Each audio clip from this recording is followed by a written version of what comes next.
Buenas tardes, 452. Buenas tardes. Bueno, vamos a iniciar la semana. Vamos a ver lo que faltaba de fuentes de energía y un documento nuevo que tiene que ver con calor. Recuerden que el calor es la transferencia de energía. Les voy a pasar dos videos con las clases que di ayer. Entonces, para no desfasarnos de los demás grupos. Eh, Cuando yo diga 451 en el video, ¿cómo se llama? También es para el 452, porque voy a dejarles una tarea para participación. Y lo del correo, recuerden, va 452, el asunto con lo que yo les diga. Va a ser exactamente lo mismo para ustedes. Entonces, bueno, comparto el video, comparto el sonido. Ya tengo aquí listo el video. Eso es de ayer. Entonces, bueno, ya cuántos tengo ahorita. Déjenme checar. Tengo 13 nada más. Están faltando mucho, no sé qué pasa últimamente, aunque ya saben que subo el video, ¿no? Pero bueno, de nuevo comparto. Corre video. Buenas tardes. Buenas tardes. Ya estamos aquí después del puentecito. Me imagino que tienen las pilas recargadas. Ahorita me tardé un poco en entrar porque estaba checando el último video. Estábamos viendo el documento de las fuentes de energía. Entonces, antes de empezar a ver eso, vámonos al Classroom. Aquí ya tengo los videos, pero hoy no vamos a ver video. Hoy va a ser clase en vivo. Bueno, para ustedes sí es video, evidentemente, ¿verdad? Bueno, vámonos aquí a su Classroom. Vámonos al vínculo. Esto es lo que estábamos viendo. Lo último que vimos fue lo de las fuentes de energía. Vimos el de las hélices. Eso fue lo último que vimos. Y seguíamos con centrales solares fotovoltaicas. Sigo admitiendo. De todos modos, antes de seguir leyendo aquí, vámonos al programa de la materia. Ya me regresé aquí, perdón. Entonces, vámonos aquí al programa para que veamos dónde vamos.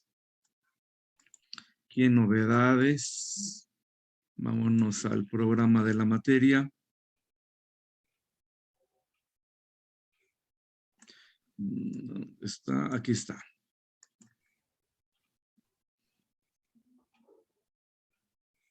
Anda lento mi internet hoy, no sé qué pasa.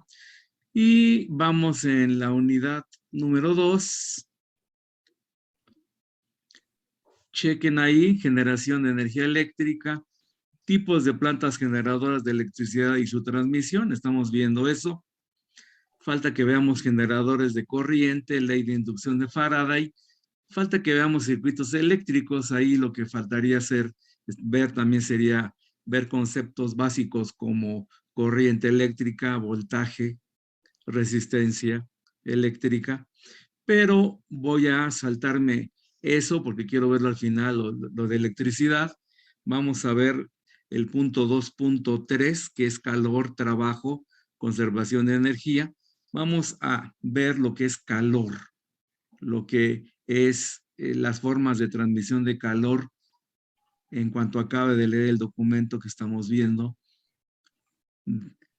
de fuentes de energía. Entonces, bueno, vámonos aquí entonces para leer lo que falta. Centrales solares fotovoltaicas, ahí está, estas granjas de centrales que se ubican, pues evidentemente, en lugares donde hay mucho sol. Aquí en la República Mexicana, en los desiertos, en el norte, hay zonas donde hay muchos receptores de estos, ¿no? De energía solar. Leo, Las centrales solares fotovoltaicas realizan una conversión directa de la energía solar en energía eléctrica. Existen materiales que presentan la propiedad de emitir electrones cuando la luz incide sobre ellos, provocando una circulación de cargas eléctricas que constituye una corriente eléctrica, el efecto fotoeléctrico. Estos materiales se emplean para construir células fotovoltaicas. Un panel solar está formado por varias de estas células fotovoltaicas. A ver, déjenme levantar aquí porque me está estorbando un anuncio, ¿ok?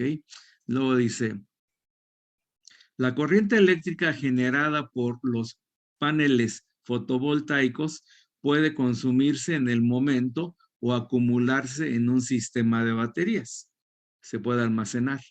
Así se puede disponer de la energía eléctrica fuera de las horas de sol.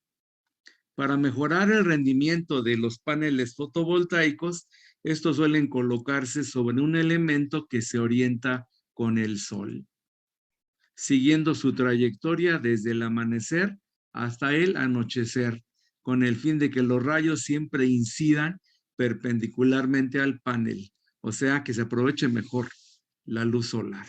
Siempre se enfocan. El principal inconveniente de la energía solar fotovoltaica es que la electricidad producida por cada célula es muy baja, de forma que para obtener una cantidad de energía eléctrica razonable se requiere de enormes áreas de paneles solares. O sea, se necesitan muchos paneles y pues evidentemente se necesita espacio, ¿verdad? Y aquí están las imágenes, ¿no? De estas granjas, ¿no? De paneles, que son cientos o hasta miles. Ahí está el esquema del lado izquierdo y una foto del lado derecho. Bueno, seguimos. Centrales térmicas solares. Las centrales térmicas solares no realizan conversión directa de energía solar a energía eléctrica, sino que operan de forma parecida a las centrales térmicas de combustibles fósiles. Su funcionamiento es el siguiente.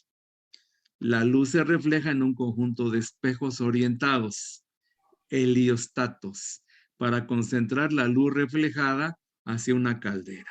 O sea, la luz se refleja para que caliente agua. En la caldera se calienta agua hasta convertirse en vapor que se dirige hacia unas turbinas. De nuevo, un generador conectado a las turbinas convierte la energía mecánica en energía eléctrica. Luego, la energía eléctrica se distribuye por los tendidos eléctricos, como en los otros casos. Bueno, aquí es diferente el sistema.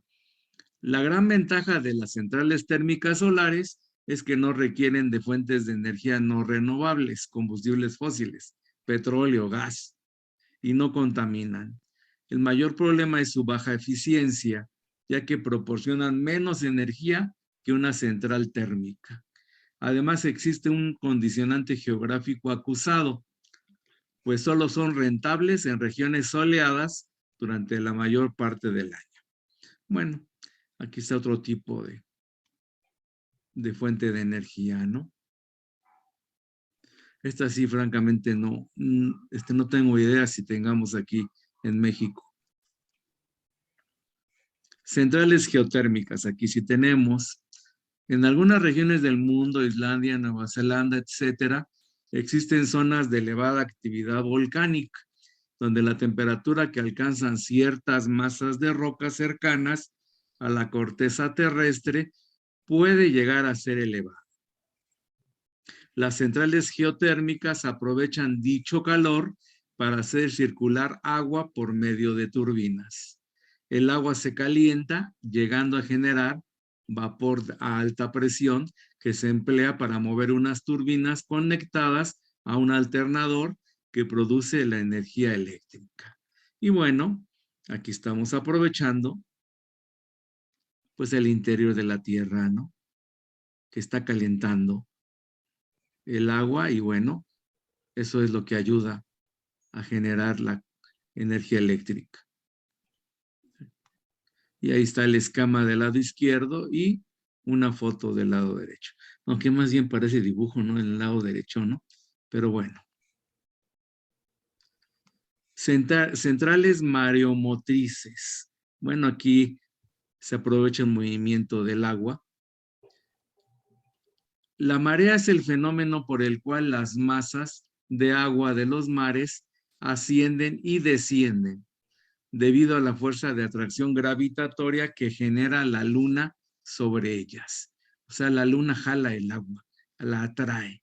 Por eso es que sube, el agua baja. En algunas zonas del mundo, la diferencia entre la marea alta y la marea baja puede ser importante, por lo que esta diferencia de alturas es aprovechada en una central mareomotriz de forma similar a como se aprovechan las centrales hidroeléctricas, a través de una turbina alternador para generar energía eléctrica. Por el día y durante la marea alta, el agua se acumula en algún tipo de embalse, de depósito de agua. Por la noche, la altura del mar baja y se puede aprovechar la salida del agua embalsada para mover una turbina. O sea, cuando baja el agua con la marea baja, baja por unos conductos y eso mueve los generadores, las turbinas. Centrales térmicas de biomasa. Y voy a leer primero abajo. Se entiende por biomasa toda materia biológica que puede utilizarse como fuente de energía. En la actualidad se utiliza como biomasa los residuos forestales o agrícolas, la poda de árboles, estiércol de animales, cultivos energéticos, biocarburantes, residuos sólidos urbanos, etc. La biomasa se puede como combustible en centrales térmicas de biomasa que funcionan de forma idéntica a las centrales térmicas de combustibles fósiles. Pues aquí aprovechamos desechos principalmente. Y bueno, ahí están los esquemas y la foto. Aquí en México creo que ya hay gente que aprovecha biomasa para hacer energía. Muy bien. Y aquí aparecen una serie de preguntas. Entonces, a ver, atención. Estuve leyendo el documento hace rato y se me ocurrió lo siguiente. Como no quiero que se estén peleando, como siempre, por participaciones y sean siempre los mismos, entonces van a resolverme este cuestionario. Son varias preguntas, lo van a responder en su cuaderno y me lo van a mandar a mi correo resuelto y tienen el día de hoy para contestar. Igual ustedes, 452, tienen el día de hoy para mandarme el correo, es optativo, es para participaciones. Recuerden, el asunto va con 452 y todo lo demás es lo mismo que les voy a decir a este grupo. Y es para participación. Vamos a ver, por ejemplo, las preguntas del principio. Dice, identifica las fuentes de energía que emplean las siguientes centrales o sistemas de producción de energía eléctrica. Indica si también la central eléctrica es renovable, no renovable, convencional o alternativa. Bueno, central nuclear. ¿Cuál es la fuente de energía? Pues son el plutonio, el uranio enriquecido y son como sea renovables y son convencionales. Deben de leer el documento. O sea, son varias respuestas cortas, pero son varias. La central eólica, por ejemplo, eso es renovable, evidentemente. La fuente de energía es el sol y es una fuente alternativa. Entonces, recuerden, toda esta información viene aquí arriba en el mismo documento. Entonces van a tener que leer un poco para poder contestar.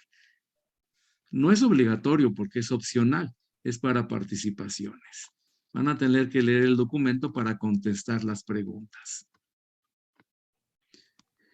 Les digo, como no sé si tienen más clases al rato, entonces no les puedo pedir que sea de inmediato, pero sí les puedo pedir que sea hoy mismo, que me manden un correo a mi correo de la escuela, al institucional, y le pongan de asunto cuestionario de centrales eléctricas. Así le ponen, perdón, 451, cuestionario de centrales eléctricas. Y ponen respuestas cortas, por favor. En la 28, por ejemplo, ¿cuáles son los combustibles fósiles? Pues ya vimos que era el petróleo, el carbón, el gas. Y ya contestan en qué tipo de centrales se usan. ¿Cuántas preguntas son? 29, 3, 4, 5, 6, 7, 8, 9, 10, 11, 12. Ah, son muchas. Vamos a recortarlas, son demasiadas. La 27, sí, 28, 29 también. 30, 31 y 32. Hasta la 32. Entonces, ¿cuántas preguntas son? 1, 2, 3, 4, 5, 6. Ya la del diagrama ya no.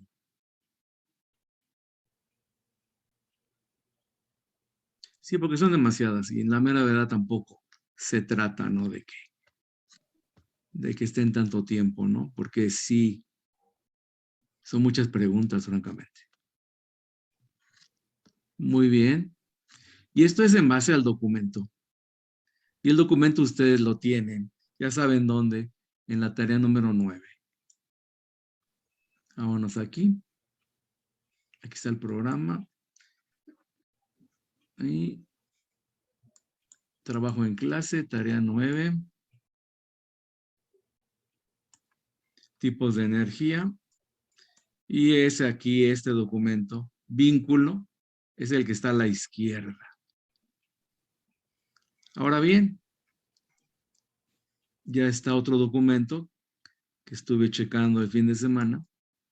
Es este documento en donde vamos a empezar a hablar de calor y energía. Este es un documento de un libro español. Está muy bonito. Este sí lo he usado en mis clases presenciales. Y vamos a aprovecharlo también. Y vamos a ver diferentes conceptos ya más a profundidad. Entonces dice, calor y energía antes de empezar. Recuerda, antes de empezar conviene que repases algunos conceptos aprendidos, bueno, en la quincena anterior, bueno, aquí no es quincena. ¿Qué es la energía térmica? Acuérdense que era la energía térmica. Es la energía en donde hay calor. ¿Qué es la energía radiante? Pues es la energía que radia el sol, por ejemplo, la que tiene ondas electromagnéticas. ¿Qué es el calor? El calor es la transferencia de energía, ¿se acuerdan? De un cuerpo de mayor temperatura a uno de menor temperatura. ¿Qué es una caloría? Eso no lo hemos visto, pero la caloría es una unidad de calor. Si entiendes bien estos conceptos, podrás contestar correctamente estas preguntas. ¿Existe el frío? Bueno, en física no existe el frío como tal. Por ejemplo, cuando decimos que sentimos frío, pues cuando estamos transfiriendo energía al medio ambiente, por ejemplo. Cuando la temperatura del medio ambiente es menor a la nuestra, entonces nosotros, como tenemos mayor temperatura, le estamos transfiriendo energía al medio ambiente. Y eso es lo que decimos que es el frío. ¿Qué hacemos para evitar eso? Pues nos ponemos ropa que nos aísle, que evite esa transferencia de energía de nuestro cuerpo al medio ambiente. Dice, elige la respuesta a cada pregunta. ¿Por qué ciertos objetos están fríos al tacto? Bueno, por ejemplo, si ustedes tienen una mesa metálica con filo de madera, van a sentir ustedes que la madera está más caliente que el metal. ¿Por qué se siente frío el metal y la madera no se siente tan fría? Bueno, porque los metales tienen la propiedad de que son buenos conductores de calor. Cuando yo toco un metal, se transfiere con mucha facilidad la energía de mi cuerpo al metal. En cambio, la madera es un aislante, no conduce bien el calor, entonces lo sentimos con mayor temperatura, o sea, no pasa la energía por la madera tan fácilmente. ¿Qué ocurre en un cuerpo cuando se enfría? Pues ya vimos que las moléculas, los átomos, reducen su velocidad. Cuando se enfría pierden energía, principalmente energía cinética. Las moléculas, que son conjuntos de átomos, o los átomos solos, van reduciendo su velocidad. Y recuerden que mencionamos que la temperatura tiene que ver con la velocidad de las moléculas. Mientras más rápido se muevan las moléculas y los átomos, decimos que tienen más temperatura. Cuando algo no tiene tanta temperatura, se está enfriando, es porque está perdiendo energía cinética. Las moléculas, los átomos, entonces se mueven menos y decimos que tienen menor temperatura. Dice que es una frigoria. Bueno, imagino que es el refrigerador, ¿no? Pues es un aparato que sirve para mantener bajas temperaturas. Se usa un motor para extraer la energía de dentro del refrigerador. Es un proceso en el cual, mediante gases, se extrae energía del interior del refrigerador y eso mantiene las cosas frías o congeladas. Si has reflexionado bien sobre estas preguntas, te habrás dado cuenta de que el frío no existe. En física no existe el frío.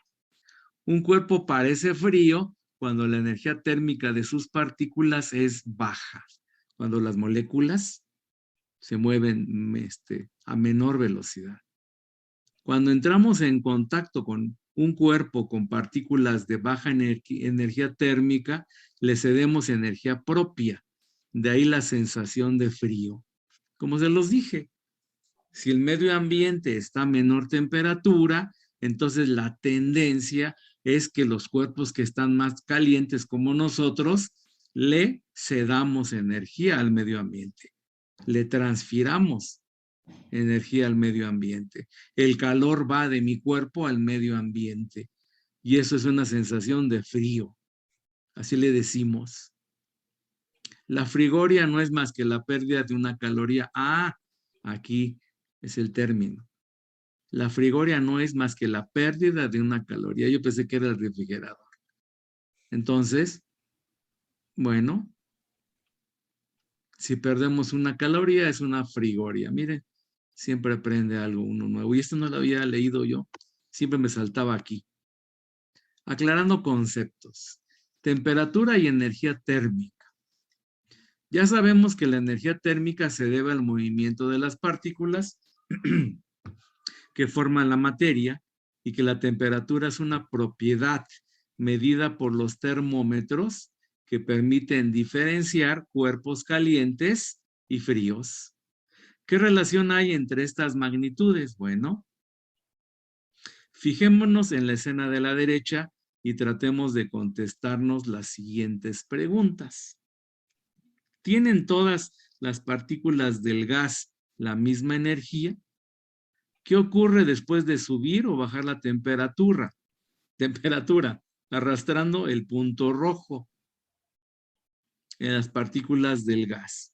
Reflexionando, sacarás las siguientes conclusiones. Bueno, aquí tenemos una ilustración del lado derecho y se están moviendo las moléculas al azar en todas direcciones.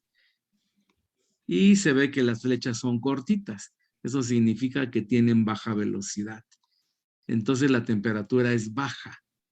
Y en la parte de abajo, las moléculas, los átomos se mueven a mayor velocidad. Al azar también, pero con mayor velocidad, y decimos que la temperatura es alta. Y lo que está del lado derecho son termómetros, evidentemente. A una temperatura determinada, las partículas de un cuerpo tienen diferentes energías. Se mueven a diferentes velocidades. Se mueven en diferente velocidad y además chocan entre ellas o con las paredes del recipiente. Cuando la temperatura asciende, el conjunto de las partículas se mueve más rápido, tienen más energía, aunque algunas pueden seguir siendo muy lentas. Cuando calentamos algo, le estamos inyectando energía a las moléculas, a los átomos. Y eso es energía cinética, entonces empiezan a mover más rápido. Cuando la temperatura desciende, el conjunto de las partículas se mueve más lentamente, tienen menos energía, aunque algunas se muevan algo más rápidamente. Estas ideas son ciertas independientemente del número de partículas. Bueno, esta es una teoría que se conoce como teoría cinético-molecular. Es una teoría que tiene que ver con el movimiento de las moléculas. Si se mueven más rápidos, hay más temperatura. Si se mueve más lento, hay menos temperatura. En la escena observamos un gas encerrado en un recipiente y un termómetro que nos marca su temperatura. Cada partícula del gas va acompañada de su vector velocidad correspondiente. Cuando la velocidad es pequeña, los vectores velocidad adquieren la forma de letras V, indicando la dirección del movimiento. ¿Dónde está? Pues aquí no está la V. Bueno.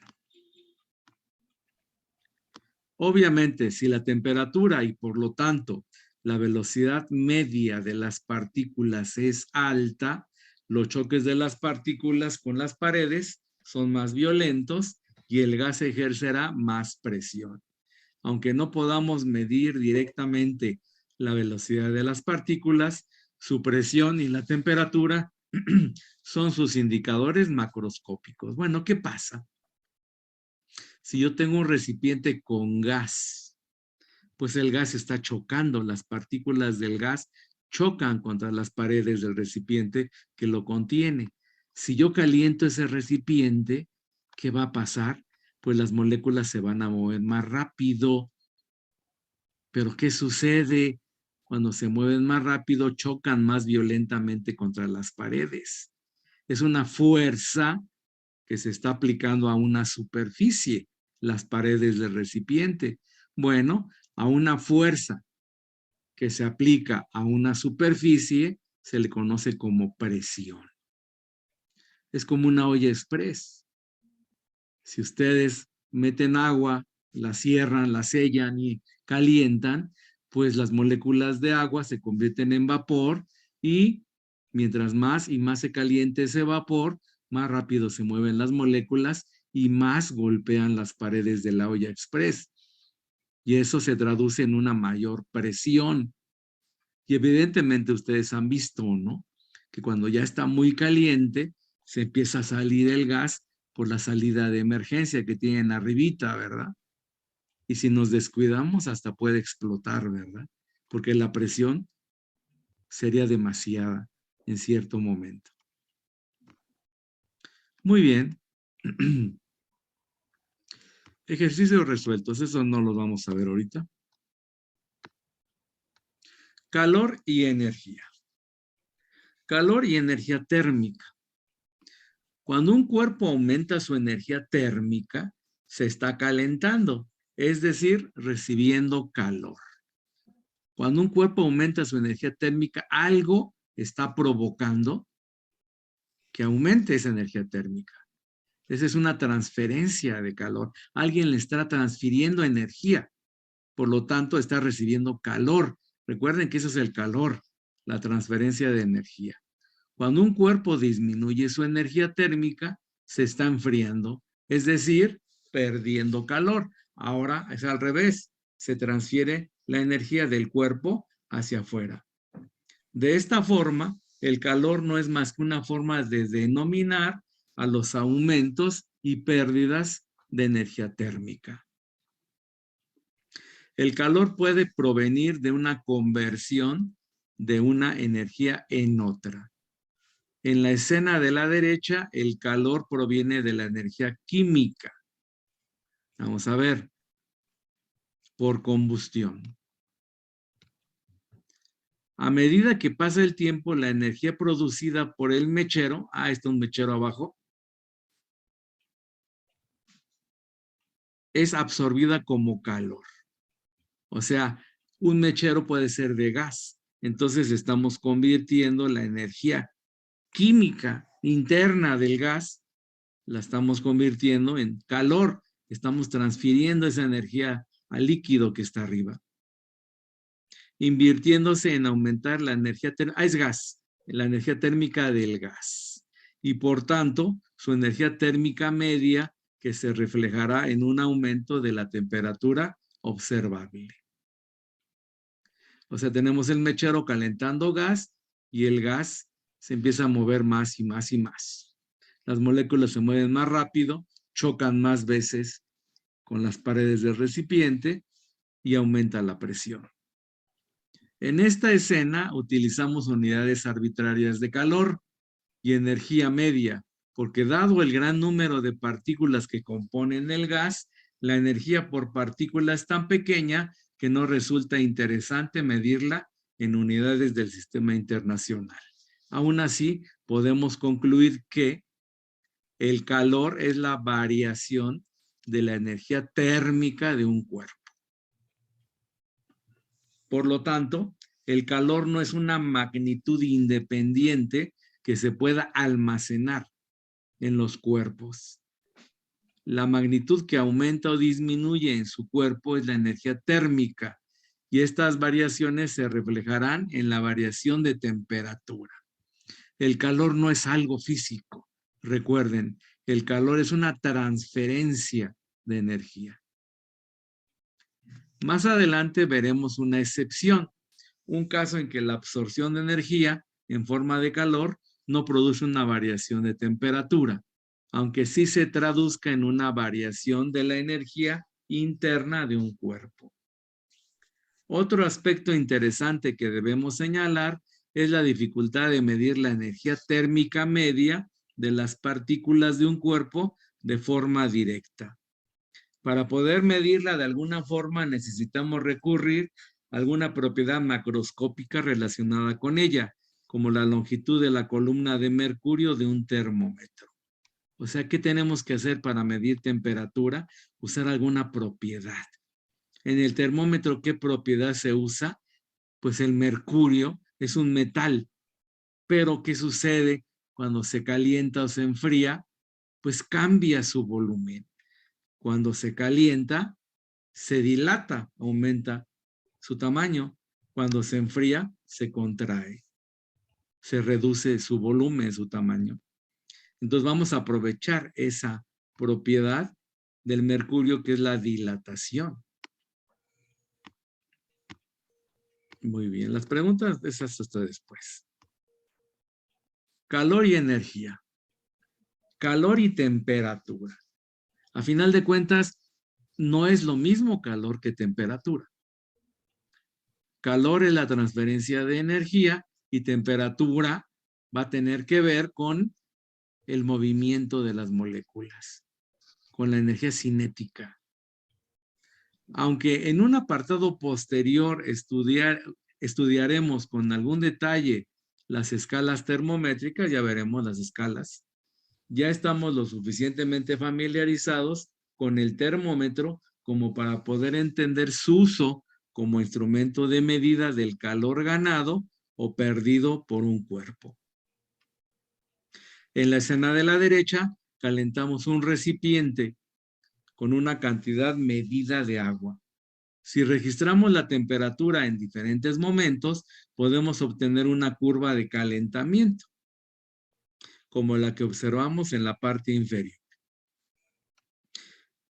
En la gráfica resulta evidente que en el tramo de temperaturas observado, la temperatura varía proporcionalmente con el tiempo.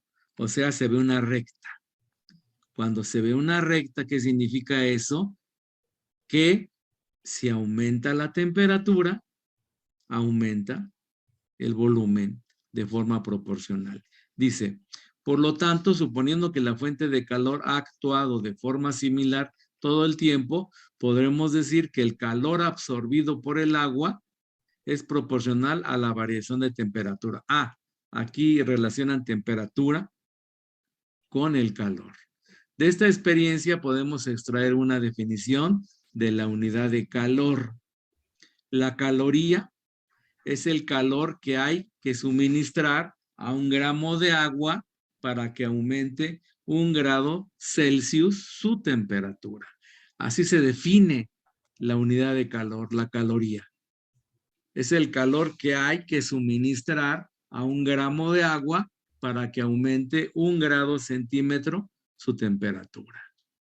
Ya veremos después que Joule encontró la relación entre las unidades de calor, las calorías, y las unidades de trabajo, de energía, los joules. Eso ya lo veremos después. En realidad, la definición oficial describe la caloría como la cantidad de energía necesaria para elevar la temperatura de 1 gramo de agua destilada de 14.5 grados a 15.5 grados a nivel del mar, a una atmósfera de presión. En esta definición se tiene en cuenta que el ascenso de la temperatura con el tiempo no es exactamente igual en todos los tramos de temperatura y que depende de factores como la pureza del agua, por eso debe usarse agua destilada, o la presión del aire. O sea que el experimento no lo podemos hacer donde sea. Por eso nos dice que tiene que ser a nivel del mar. Dependiendo de la altura donde estemos, la presión atmosférica es diferente. Así que los resultados de los experimentos serían diferentes. Por eso nos están diciendo que tiene que ser a nivel del mar. Conviene que sepamos que la caloría de la que se habla en la alimentación es en realidad la kilocaloría. Si nos dicen que cierta fruta nos proporciona una caloría, en realidad hay que entender que con ella obtenemos 1000 calorías. Bueno, antes la caloría se podía escribir con C mayúscula o con C minúscula. Cuando se escribía con C mayúscula eran 1000 calorías. Cuando se escribía con C minúscula era una sola caloría. Pero eso fue ya en la antigüedad. Y aparte, pues se presta a confusión. Muy bien. Equilibrio térmico, eso ya no lo vamos a ver ahorita porque ya nos quedan 2 minutos y es una parte importante, el equilibrio térmico. Y eso es lo que vamos a ver en la clase de mañana. Bueno, ok, jóvenes. Eso lo vamos a ver ahorita porque tenemos 2 sesiones. Entonces, dejo de compartir. Entonces, ya tienen una tarea para hoy para participación. Les amplio la información en la segunda sesión. Nos salimos y regresamos en 4 o 5 minutos en lo que proceso este video, jovencitos. Nos vemos ahorita.